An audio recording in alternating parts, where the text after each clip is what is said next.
What's going on, y'all? Machiavelli Mills TV. So today, our boy, Mr. Romeo Miller, he went at his own father, Master P. And I never thought I'd see that happen, but everybody got their limits. So it all started from Master P posting up DJ Twitch from the Ellen DeGeneres show. DJ Twitch committed suicide the other day. And so P put up a post basically talking about how mental health and mental illness is real and basically talk to your people, so on and so forth, and sending his condolences to DJ Twitch's family, so on and so forth, and seeming empathetic towards mental illness and all of that, right? And I'm paraphrasing, but that's what Master P's post was about. So Romeo, Master P's son, saw this and said, oh no, enough is enough. I'm tired of this. So this is what Romeo Miller put up. He said, today was a boiling point.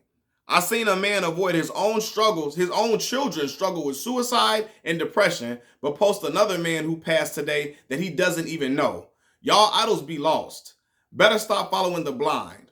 Watch when it's revealed. He said, I seen a man avoid his own children struggle with suicide and depression, but post another man up who passed today that he doesn't even know. Y'all idols be lost. Better stop following the blind. Watch when it's revealed.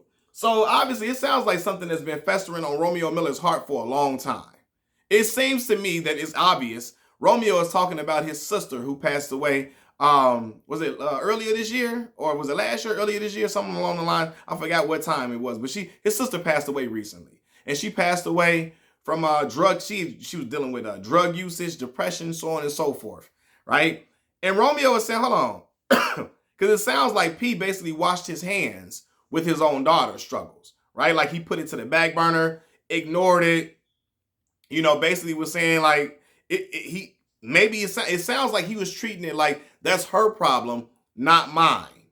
And Romeo was like, hold on, how you gonna be empathetic to mental health with this guy, and rest in peace to him, with a man that you don't even have a relationship or a rapport with, but when it came to your own daughter's struggles with depression and drug usage, you acted like it was just, it is what it is type of thing.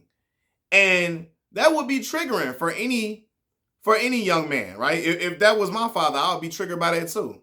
Because, as siblings, you grow up close. Romeo and her had the same mother and father, grew up in the same household. Even if they didn't have the same mother and father, that don't make a difference. But I'm trying to paint the picture that they grew up in the same household together, right? And you watch your sister go through these battles and your pops really ain't really empathetic to it or whatever, and you see him be empathetic to somebody else, you ready to snap out. You ready to snap out. Right? Now, I can also come from this point of that maybe since P saw his daughter lose her life dealing with depression and drug usage and all that type of stuff and depression, and maybe he's become more empathetic and more compassionate towards mental illness type of things. Maybe since his daughter's death.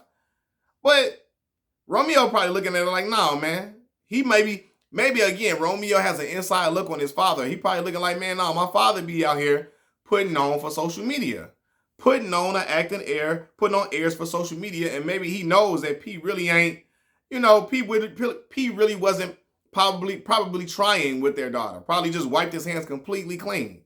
And, I always felt like I respected P a lot. They Miller boys like me, we got the same last name. I always respected P and his grind and his hustle, what he did for putting his family on, so on and so forth. But I always had this sense of Master P always wanted you to do what he wanted you to do. It always seemed he came across like that to me. He wants you to do what he wants you to do. In the moment that you don't do what he wants you to do, it's a problem. You have conflict, you have issues, and his is his way or the highway. His way is the best way, and any other way after that is the wrong way to go, right? And you can't tell P nothing. He always seemed like a guy you can't tell nothing to. One of them older black men in their 50s. A lot of black men like this over there in their 50s. You can't tell them nothing. You stay way of the highway. No matter what, they right. Any other way you take is wrong. And it is what it is. Some older black men be like, hey, hey, it is what it is. I can tell you stop doing it, but if you want to do that, hey, go ahead. Mess your life up, ruin your life up. It is what it is. It ain't my problem. It's a lot of black fathers who are like that. And Rome like, nah, man, that ain't right. Basically, it's a lot of black fathers that chalk up mental illness to that ain't black folks' problems. They chalk up mental illness to, man, listen, that's some weak stuff. Stop with that weak stuff. It is what it is. Fix what you got to fix. You need to fix yourself. Stop being weak. It's black fathers that's like that. And I'm not saying that's what Master P was saying this to his daughter, but I can see P probably being like that. Because a lot of men, black men of his age range, have that same type of thought process and ideologies, right? And they don't empathize or they're not compassionate with things because this is like, oh, well, again, I always talked about black folks always feeling the need to give children just tough love instead of just loving them, right? Tough love is needed at times, but it's black parents that only give their children nothing but tough love. That's the only language they know is tough love, which hardens your children, and it leads to them having a strained relationship with you. And Romeo he always seemed to be close to his father, always respected his father, never disrespected his father until today. And he like, man, as a man, I had enough. And it's a lot of young black men who have a father like P, who don't want to stand up to their father because they respect them so much. And the authority that their father had in their house, he was such a big figure in their household that you was just like, man, I can't, my father was a big figure. Like, he wasn't in the house with me, but when I feared my father, respectfully, but not like, I was never like shaking and trembling, but I feared him because I know he didn't play. He's a big man. My father's 6'3", 250, right? He didn't play no games. But my father was a man that also told us that he loved us all the time. He apologized when he was wrong, so on and so forth. So my father was a perfect mix, right? But some parents are not a perfect mix. Is they way the highway every single time you do something they don't like, it is what they going in on you. They only give you tough love, and P seems to be only a tough love type of parent. And he thought probably giving his children tough love when they were battling, thoughts of depression and thoughts of suicide, that was the best way to go. And it ended up not working out the way he thought it would work out. Because maybe he was just taught tough love from his grandfather, his father, his mother, his grandmother. You know what I'm saying? And he tried to pass that along to his kids. But that doesn't work for every child. And all children need regular love, not just all tough love 24/7. No child needs tough love 24/7. Sometimes children need compassion. They need empathy. They need small moments and pockets of grace in certain situations, grace with corrective action, reinforced, right? Corrective action meaning getting your children the help they need, so on and so forth, and then being more adhering to them, being more, again, compassionate to what struggle or plight they're going through and talking to them in a different way. And it seemed like P wasn't doing that. And Romeo, like, man, how could you be out here trying to, how could you be out here sending condolences? How could you be empathetic to a man you don't know and not your own children when they have these different plights and battles? That ain't cool. And it's not cool. It's not.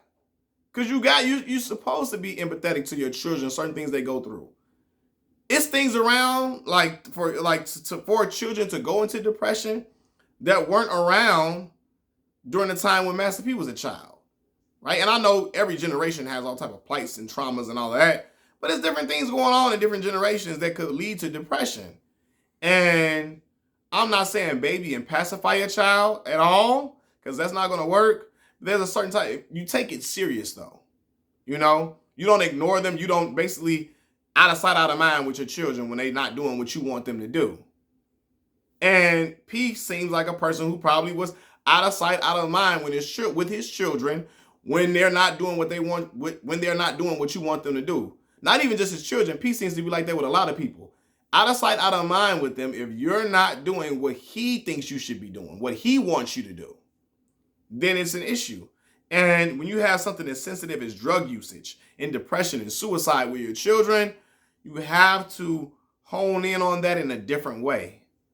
You have to handle that, delicately, sternly in certain pockets, but delicately in the other. Sternly in one, but delicately in the other. You have to keep a watchful eye on them. You don't just, hey, whatever it is, chalk it up and leave them in the wind because they ain't doing what you want them to do. And it seems that's probably what happened. And in Romeo, I can feel that. I'd be like that if I was wrong too. Nah, Pops. How you finna be out here compassionate for this man and you weren't compassionate for your own children when they went through their battles and with depression and suicide? When they the ones that really needed you to be there. When they're the ones that needed you to really be there and sometimes hold their hand through a battle, through a struggle that they're going through. You can't just leave them out to dry because, oh man, that's their problem. No.